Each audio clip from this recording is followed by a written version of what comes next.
Hey guys, welcome back to our YouTube channel Deepa official আরকি ব্লগে জানাই সবাইকে স্বাগত। সবাই কেমন আছে? আশা করি সবাই সুস্থ আর ভালো আছো।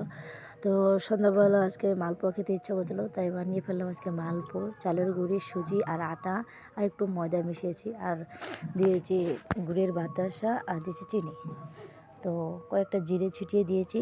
তো দেখতে পাচ্ছ মালপোয়াটা হয়ে গেছে। আর মালপোয়াটা একটু মুচমুচে টাইপের হয়েছিল, তুলতুলে নরমটা হয়নি। তো আমরা এমন খেতেছিলাম, যেমন খেতে চেয়েছিলাম সেমনই হয়েছে। তো দেখতে পাচ্ছি তেলটা গরম হয়ে গেছে। আর হ্যাঁ, আমার সবাইকে বলছে প্লিজ আমার চ্যানেলটাকে লাইক কমেন্ট শেয়ার সাবস্ক্রাইব অবশ্যই করো। আমার চ্যানেলটা গ্রো একটুও করছে না, তো প্লিজ আমার চ্যানেলটাকে গ্রো করার ট্রাই করছি। তো তোমরা যদি সবাই সাপোর্ট করো তাহলে গ্রো হবে, নাহলে হবে না। তো এখানে দেখতে পাচ্ছ যে আমার হয়ে গিয়েছে, অর্ধেক হয়ে গেছে আর অর্ধেক আছে, যেটা এখনও হয়নি। তো বানাবো, লাহে লাহে বানাচ্ছি।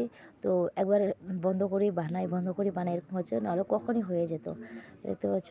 আর দেখো কি সুন্দর ফুল উঠবে দেখো। তো আমি ভাবছিলাম ফুলবে, প্রথমে কয়েকটা ফুলেনি, তারপর দেখতে এত সুন্দরভাবে ফুলেছে যে সব কটা মালপোয়া ফুলে গিয়েছে। তো এত সুন্দর ফুলেছে। তো আজকের ব্লগটা এই পর্যন্ত। আশা করি সবাই ভালো আর সুস্থ থাকবেই। তো আমার চ্যানেলটাকে লাইক কমেন্ট শেয়ার অবশ্যই সাবস্ক্রাইব করো। আমার কিছু ভুলে গেলে তো এটা ম্যানেজ করে নিও, একটু ল্যাঙ্গুয়েজ একটু প্রবলেম হতেই পারে, তো একটু সবাই ম্যানেজ করে নিও। Thank you.